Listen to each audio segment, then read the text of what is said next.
Don't forget to answer in full sentences. Okay.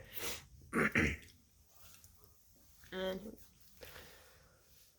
what is shungite?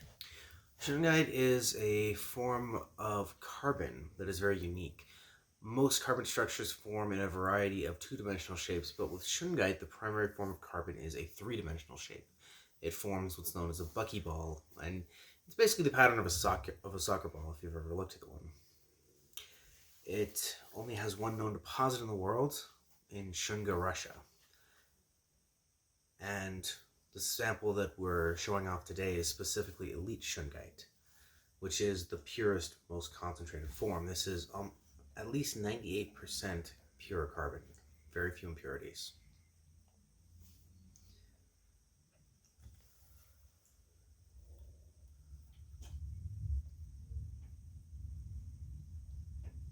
My other question.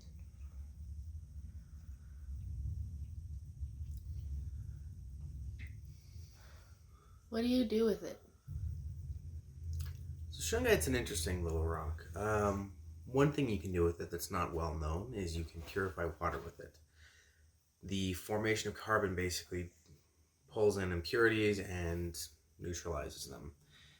This only lasts for so long, but it was effective enough to have a significant influence in a major battle in history, and to be the reason for the first Russian health spa. It can also be used to draw to a limited degree. It would work like graphite, and it is widely believed to be something that blocks the passage of electromagnetic frequencies.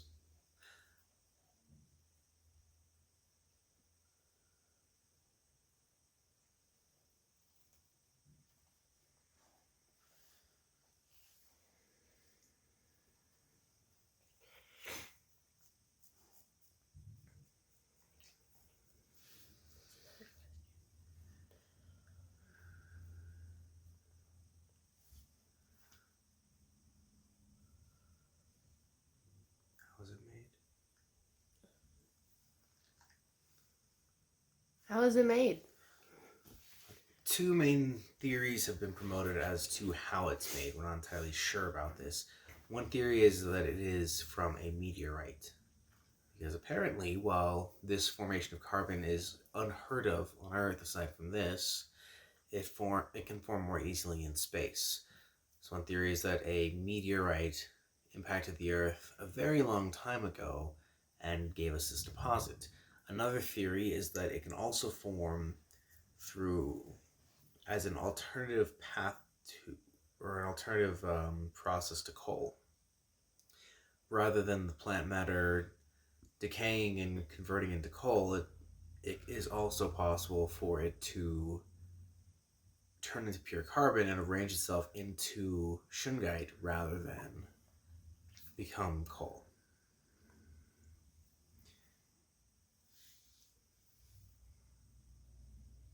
It's a lot harder than I thought it would be.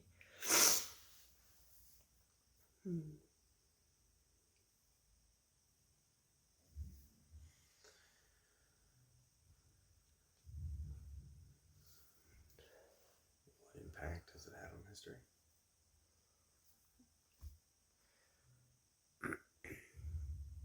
What impact does it have on history? So shungite's actually responsible for two things. The first Russian health spa. When Peter the Great, the first one, was touring Russia after his coronation, he came across the village of Shunga, which is where this is found. And the people there were like, you've got to try the lake. Anyone who bathes in it, they're healed, they're rejuvenated, and their health increases. And so Peter's like, all right, I have a meeting to take one anyway, so let's do this.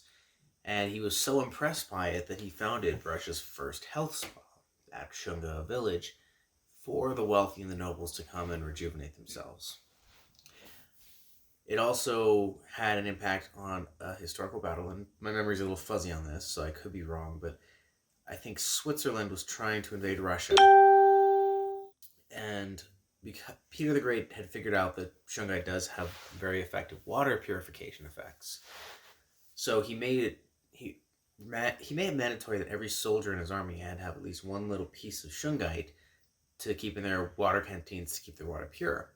And this was apparently enough of a purification effect to prevent dysentery from crippling his forces, whereas the Switzerland army, or the invading army at any rate, was very much so crippled by the dysentery that broke out, and that pretty much turned the tide in that, if not in that particular region, then the entire war. And they retreated because their men were dead, demoralized, or still recovering from massive dehydration and other issues.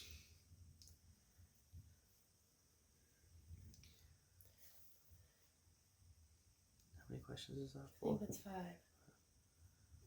What's your favorite thing about it? Other than its texture,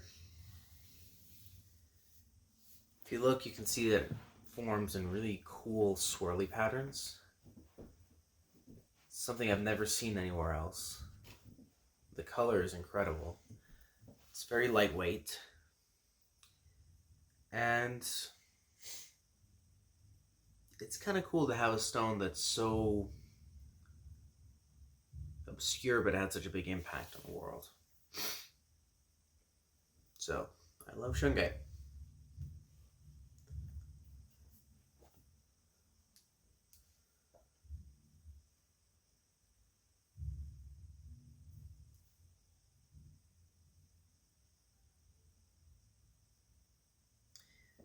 Also, the shungite apparently has been found useful in Russian prisons.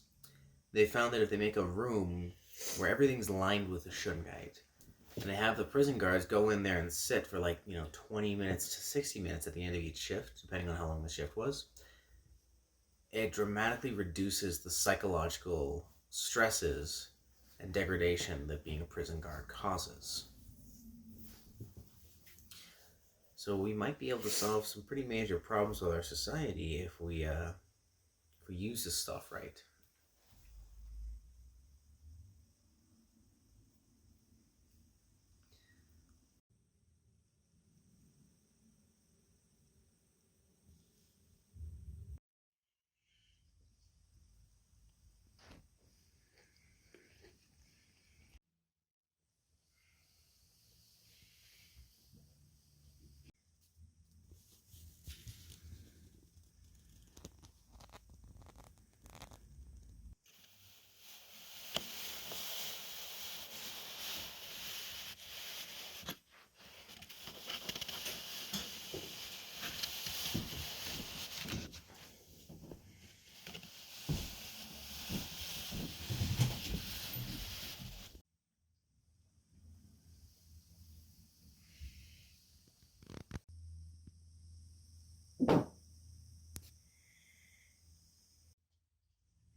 I love